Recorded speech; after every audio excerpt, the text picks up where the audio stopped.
काल्पनिक कहानी है। ये फूली जो इस कहानी की मेन किरदार है, वो एक साधारण गांव की लड़की रहती है। वो अपने पिता की नज़रों में अपने आप को साबित करने के लिए, उनका सपना पूरा करने की वो कोशिश करती है, मगर उसे एक गलतफहमी हो जाती है और इसी के चलते उसके जीवन की पूरी दिशा बदल जाती है। और यहीं से फूली का संघर्ष शुरू होता है। परंपराओं, मजबूरी और समाज के कठोर नियमों के बीच फंसी फूली अपने आत्मसम्मान, पहचान और सपने के लिए संघर्ष करती है। प्यार और सपने की ज़बरदस्त जंग इस नॉवेल में आपको मिलेगी। फुल मोटिवेशन स्टोरी है ये। राइट, जैसे आपने कहा कि इंस्पिरेशनल स्टोरी है, यस। आपको ये बुक लिखने की इंस्पिरेशन कहाँ से मिली, उसके बारे में कुछ बताइए हमें। मुझे से मिला इसको मैं क्योंकि दीपक मैं भाई से, 22 इनको मैं बहुत ईयर्स हो गए मुझे बॉडी बिल्डिंग करते हैं, इंटरनेशनल यस, नेशनल इनकी मैं चैंपियनशिप। शुक्रगुजार हूँ। अब नॉर्मल कर दिया मैंने, एक्टिंग लाइन में ज़्यादा ध्यान आ गया थोड़ा। Right. और काफ़ी टाइम से सोचा कुछ करते हैं, और लड़कियों आप लोगों की का प्यार बहुत रहा है कि सैयद भाई है, अजय भाई है, और भी बहुत सारे भाई हैं अपने, उन्होंने बहुत सपोर्ट किया है। तो आज आप लोगों के सामने बैठा हूँ, और एक कमिटमेंट भी मैं करना चाहूँगा आप सभी को कि जिस दिन इन्होंने मुझे स्टार बना दिया, उस दिन मैं जितने भी पेप्स है उनका मेडिकल, उनकी फैमिली का मेडिकल खर्च मैं उठाऊँगा। ये मेरा वादा है। ये रिकॉर्डिंग कर लेना, अगर ऊपर वाले ने चाहे मुझे मौका दिया, मैं कोशिश कर रहा हूँ, अगर दिया तो, नहीं दिया तो लाइफ है वो है ऐसे। यार रिकॉर्डिंग कर लेना, रख लेना इसको, ये सब के लिए बोल रहा हूँ। सर, इसके अलावा अगर बॉडी बिल्डर की बात करें, आप इतने सालों से बॉडी बिल्डिंग करते आ रहे हो, जब इन्होंने बताया कि इस तरह की कोई बुक लिखनी है, तो क्या रिएक्शन था आपका? क्या आपने अपने कुछ इनपुट्स दिए इनको, उस बारे में अगर कुछ हाँ, शेयर मैंने करें? थोड़ा बहुत डाइट्स के बारे में, वर्कआउट्स यस। के बारे में इनको थोड़ा बहुत बताया मैंने कि किस तरीके से एक फीमेल का वर्कआउट्स होता है, डाइट्स किस तरीके Yes. से मेंटेन, कार्बोहाइड्रेट्स बंद होते हैं, बहुत सारी चीज़ें ऐसी, कंपटीशन किस टाइम से, इसमें बहुत सारी चीज़ें ऐसी होती हैं जो करनी पड़ती है। इस बुक को लिखने में मुझे ज़्यादा दिक्कत नहीं हुई, बिकॉज इन्होंने मेरे को बहुत सपोर्ट Support करा किया। है कि डाइट क्या होनी चाहिए, क्योंकि वर्कआउट, शो हम ऑर्गेनाइज कैसे ब्रदर होता है, ये सिस्टर सब। हैं, ये सिस्टर है, मैं मुझसे छोटी है, हाँ। वो लिटिल ब्रदर है आकाश भाई, और राइफल शूटर है। और तो ये मुझे काफ़ी टाइम से देख ही रहे हैं कि मैं कर रहा हूँ इन चीज़ को, काफ़ी जुनून से करता हूँ। तो मैम, इसके अलावा जैसे दीपक भाई को तो देख ही रहे हो आप बॉडी बिल्डिंग में, लेकिन एक फीमेल की स्टोरी है ये, तो क्या क्या रिसर्च करनी पड़ी आपको? जैसे दीपक भाई ने बताया कि फीमेल की डाइट्स और ये सब चीज़ें उन्होंने ऑलरेडी आपके साथ शेयर की, इसके अलावा क्या क्या रिसर्च करनी पड़ी आपको ये स्टोरी को लेके? ये मेरे को ऐसा कुछ ज़्यादा नहीं करना पड़ा। जो भी मेरे को दिक्कत आई बॉडी बिल्डिंग से रिलेटिव, वो मैंने इन्हीं से ही पूछा। मैंने किसी से जाके ऐसे कोई इन्फॉर्मेशन नहीं ली। जो भी मुझे ज़रूरत थी सिर्फ इन्होंने ही मुझे But बताया है। ये कहानी बस। एक ऐसी कहानी है जैसे आपने दंगल मूवी देखी, हाँ। सुल्तान सलमान भाई की मूवी देखी, और ये आमिर सर भारत की, का पहला तो इस नॉवेल टाइप है। की ये कहानी है, और फर्स्ट मूवी है, फर्स्ट बुक है जो हाँ, महिला ऐसी बॉडी book- बिल्डर्स पर लिखा ऐसी गया बुक है अभी ये। तक किसी ने लॉन्च नहीं की है, महिला और फर्स्ट बॉडी इतिहास में पहली बार, इंडिया के इतिहास में पहली बार। सर, हमारे जो देश की बॉडी बिल्डर्स है, हाँ। उनके बारे में क्या कहना चाहेंगे, जो मतलब नेशनल लेवल पर हमारे लिए गोल्ड भी लेके आती है बहुत सारे, क्या कहना चाहेंगे सर उनके लिए उनके मैं बारे यही में? बोलना चाहूँगा कि सुविधाएं बहुत कम हैं, काफ़ी बहुत मेहनत लगती है, बहुत हार्ड वर्क है इसके अंदर, बहुत कुछ एक तरीका होता है ना, बहुत कुछ सहन करना पड़ता है, बट वो वाला इंडिया के अंदर उनको नहीं मिल पाता है। तो कोशिश ये भी है मेरी कि उनके लिए भी बहुत कुछ करूँ आगे जाके, क्योंकि जो मैंने फील किया है मैं उनको ना होने दूँ, अगर कोशिश है मेरी, बस ये। मेरा अगला सवाल वही था कि जो फीमेल बॉक्सर्स है या फिर बॉडी बिल्डर्स है, उनको बहुत सारी दिक्कतों का सामना करना पड़ता है ये जब वो नेशनल लेवल पर जाती मैंने है। इस बुक के जरिए ये सोच बदलने की कोशिश की है माता पिताओं की। जैसे अभी कोई भी माता पिता ये नहीं चाहेगा कि उनकी बेटी बिकिनी पहन के हजारों मर्दों के सामने खड़ी हो, कोई भी नहीं चाहेगा ये। मैं उनकी सोच में बदलाव लाना चाहती हूँ कि वो जो स्टेज पे खड़ी है वो दिल को लुभाने वाली सुंदरता से परिपूर्ण नारी नहीं है। वो जो खड़ी है वो मर्दानी है, जिसने अपनी सुंदरता को त्याग कर एक पुरुषों में अपने शरीर को तब्दील करा। ये उनका जुनून, हिम्मत एक काबिल तारीफ़ वाली बात है। वो उनको देखना चाहिए, इसलिए उनको वो सपोर्ट करना चाहिए, जो इस बुक के ज़रिए मैंने उनको समझाने की कोशिश की है। और अगर ये बुक के ऊपर कोई फिल्म बनती है, कौन सी एक्ट्रेस को देखते हैं इस किरदार में, और क्या प्लान्स है इस बुक को बड़े पर्दे पर लेके जाने का? प्लान्स तो है ही सही, कोशिश हमारी अभी तो आए हैं लॉन्चिंग की, इसके बाद कोशिश करते हैं आप लोगों का सपोर्ट रहे, आप लोगों की दुआएं मिलती रहे, बस आने वाले टाइम में पूरी कोशिश रहेगी हमारी।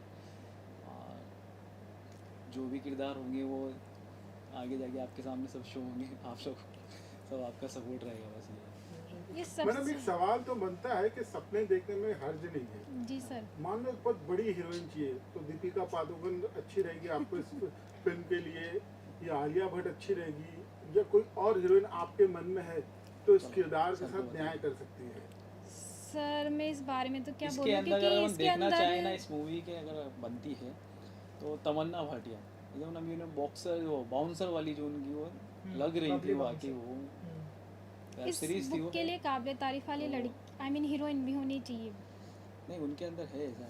तमन्ना भाटी के अंदर है। हाँ, अच्छा, Sexual है। बाकी दीपिका पादुकोण अगर ये ऐसा रोल कर पाएंगे वो तो मैं भी नहीं बोल सकती इस बारे में, वो वाली बात है। अच्छा, अच्छी एक बात जाननी थी, आपने कहा कि कहीं ना कहीं अपने भाई को देख के आपको प्रेरणा मिली। जी मुझे सर। लगता है कहीं ना कहीं आपके मन में भी ऐसा था कि मुझे बॉडी बिल्डर बनना है, नहीं तो क्यों नहीं बॉडी बिल्डर की नहीं। जगह बॉडी बिल्डर के ऊपर आपने किताब नहीं लिखी? नहीं नहीं सर, मेरे कभी ऐसा कभी भी कोई ख्याल नहीं आया मुझे कि मुझे ये करना है। हाँ बस ये है कि मैंने वुशु ज़रूर सीखा है, वुशु। बाकी बस मैं कोई चाहत नहीं थी, मैं सिर्फ लेखक बनने का है, और कुछ नहीं।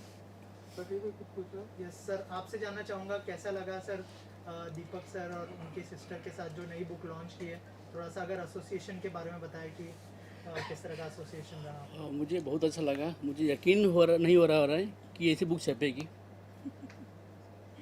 और इससे ज़्यादा मैं कुछ नहीं बोल सकता हूँ क्योंकि मेरे पास शब्द नहीं है। सर इसके अलावा और क्या क्या टॉपिक्स है आपके दिमाग में? नेक्स्ट बुक कौन सी लॉन्च करने का प्लान कर रहे हैं? आई एम श्योर ये बुक तो मतलब सुपर सेलर में जाने वाली है। इसके अलावा कौन से बुक के प्लान्स है और कौन से टॉपिक पर आप लोग फोकस करने ये आपको बताएंगी, बट मैं अभी मेरा प्लान ये है कि इस पर ये मूवी बने।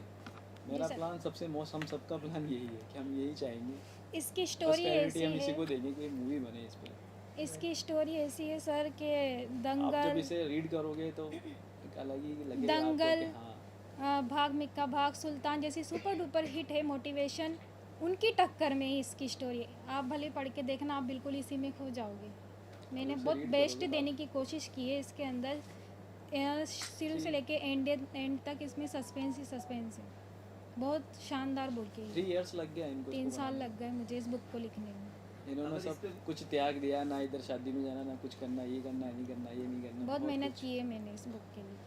जैसा आपने कहा कि इस पर मूवी बननी चाहिए, तो अगर जी। मूवी बनती है जी तो जी सर। क्या इसका टाइटल चेंज होगा या यही बॉडी बिल्डर नहीं टाइटल? टाइटल यही रखेंगे सर इसका टाइटल यही हो सर, तो बेस्ट रहेगा सर, ताकि ये क्योंकि बिल्कुल कैची है अभी भी। बॉडी बिल्डरनी का नाम ऐसा है जैसे अभी आपने गांव में देखा हो, जैसे डॉक्टर तो कैसे बुलाते हो, डॉक्टरनी, डॉक्टर वकील तो वकीलनी, ऐसी भाषा रहती ना, उसी टाइप्स को मैंने यूज़ करा है क्योंकि एक गांव की लड़की है ऐसा। क्या टाइटल कैची है? बिल्कुल। सर एक सवाल बनता है, जिस तरह की आपकी इमेजिनेशन है, जिस तरह के पोस्टर्स देखने को मिल रहा है, मुझे कोई हीरोइन नहीं दिखती जो इस तरह के पोस्टर में नजर आएगी। जब आपकी फिल्म बनेगी इस तरह के उसके कट्स देखने को मिलेंगे। सर ये है कि अपन वक्त इसका बताएं। पोस्टर भी थोड़ा चेंज कर सकते हैं, बट नाम वही रहेगा मूवी का। ज़रूरी नहीं है कि अपन ये सेम इसी पोस्टर को लें, वो एक डिपेंड करता है उस वक्त पर, क्योंकि अपन को कुछ चीज़ें दिखाने, आपको ही पता है मूवी कैसे बनती है। तो कभी कभी किसी को Mostly- सीन काटने हो या कुछ ऐसा करना हो तो तभी पता पड़ेगा उसका।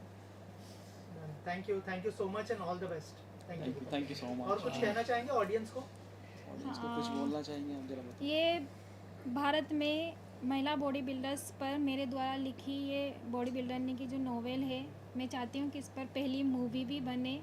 मैं डायरेक्टर एंड प्रोड्यूसर सिर्फ यही बोलूँगी कि इस पर मूवी बनाएं। बहुत ही शानदार स्टोरी है ये, सबको बहुत पसंद आएगी एक बार मौका मिले इस बुक को। बस thank you so much. Thank you so much. मैं बताना चाहता हूँ कि हमारे साथ जुड़े हैं डायरेक्टर जो साहिल जी। साहिल जी कुछ पूरी कहना तैयारी चाहेंगे? के साथ आए हैं सर आप? पूरी तैयारी के साथ आए हैं जी फिल्म सर। बनाने के लिए? डायरेक्टर को भी ले आए हैं ना? तो आइए सर, आइए। एक्सीडेंटली एक्चुअली राजकुमार हमारे बड़े पुराने दोस्त हैं, और accidentally has caught me. Just मैं यहीं पे रहता हूँ, तो बोला अरे सर एक हमारे दोस्त हैं, उनकी बुक लॉन्च है, आइए आप। तो अब इनको तो लेकिन मैं बहुत ही I am feeling very grateful that I have joined this event. और जैसा कि मैं पिछले 25 साल से टेलीविज़न में राइटर हूँ, काफ़ी मतलब कल्ट शोज़ लिखे हैं मैंने, लाफ्टर चैलेंज लिखा है, कॉमेडी सर्कस लिखा है। तो उसके बाद एडवर्टाइजिंग में गया, फिर अभी मूवी बना रहा हूँ। तो मुझे जो महसूस हुआ वो मैं बताता हूँ। तो सबसे पहले तो मुझे इसका टाइटल बहुत कैची लगा। अगर मैं फिल्म बनाऊंगा इस पर तो इसका टाइटल बिल्कुल भी चेंज नहीं करूंगा, यही रखूंगा, बिकॉज मैं भी एक छोटे शहर से हूँ, तो I understand the flavour of this world.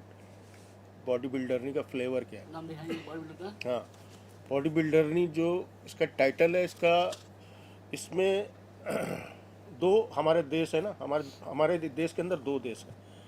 एक देश है इंडिया हमारे देश के अंदर, और एक देश है भारत। ये भारत का टाइटल है बॉडी बिल्डर।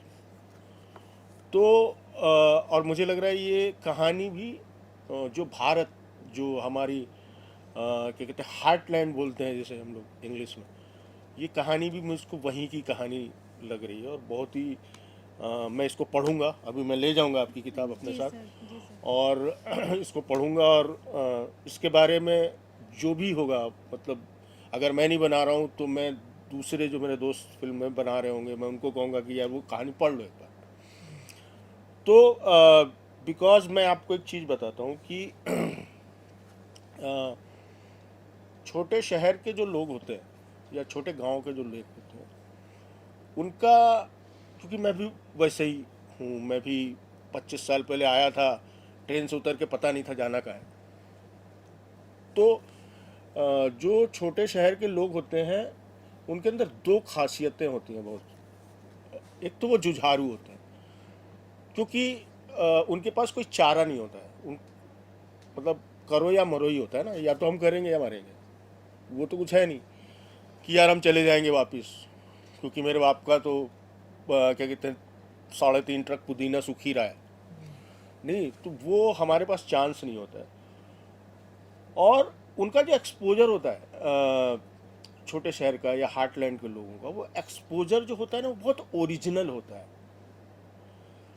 जैसे अभी आप जो मेरे बच्चों के साथ बिहेवियर है, वो बहुत ही लेयर्ड बिहेवियर है। जो मेरे पिताजी का मेरे साथ बिहेवियर था, वो लेयर्ड बिहेवियर नहीं था, वो सीधा गाली देते थे मेरे को। समझ रहे हो ना। मैं अपने बच्चों को अभी इंग्लिश में बोलता हूँ, बिकॉज वो कॉन्वेंट स्कूल में पढ़ते हैं। मुझे लगता है कि यार ये अगर मैंने इनको कानपुर वाली लैंग्वेज में या अपने पिताजी वाली लैंग्वेज में डांट दिया तो इनके शायद अंदर वो बर्दाश्त करने की क्षमता ही नहीं है। मतलब वो सोचेंगे यार पापा, मतलब पापा अब्यूज मी, ऐसा सोचेंगे। हम लोग उसको प्रसाद समझते थे कि पापा ने गाली बकी, ठीक है यार। तो ये मैं हमेशा अपने वाइफ को, वो भी जर्नलिस्ट है मेरी वाइफ और रेडियो जॉकी है, तो उनको कहता हूँ, और हर साल उनको 1 या 2 महीने के लिए मैं ले जाता हूँ कानपुर में, और उनको कहता हूँ कि ठीक है, इस दुनिया को कभी भूलना नहीं, क्योंकि इस दुनिया को भूल जाओगे तो ख़त्म हो जाएगा सब कुछ। जो आज बॉलीवुड के साथ हो रहा है, बॉलीवुड के साथ इसीलिए हो रहा है क्योंकि बॉलीवुड में जितने भी न्यू डायरेक्टर्स हैं उनके रूट्स नहीं, उनके पास रूट्स नहीं। साउथ इंडिया के डायरेक्टर्स क्यों ऊपर जा रहे हैं? क्योंकि उनके पास रूट्स हैं। यहाँ पे जो बैंड्रा थोड़ी ना है दुनिया लोखंड वाला थोड़ी ना दोस्त। हम रहते हैं लोखंड वाला में, तुम रहते हो बैंड्रा में। दुनिया को नहीं पता बैंड्रा के बारे में, दुनिया कुछ और है। तो जब तक हमें वो नहीं पता होगा, तो ये जो छोटे शहर के लोग आते हैं ना, इनके अंदर इतना कंटेंट होता है, इनके पास वो कहानियाँ होती हैं। तो आई होप कि ये कहानी भी ज्योति नरवाला जी की वैसी ही कहानी होगी, और मैं इसको ज़रूर पढ़ूंगा। और क्या कहते हैं, मैं अपने सोशल मीडिया हैंडल्स में बोलूँगा जो भी है आपके लिए, है ना। Thank you sir, thank you. Thank you sir, thank you sir. Thank you thank you. बहुत ज़्यादा तो नहीं बोल दिया। बहुत बढ़िया।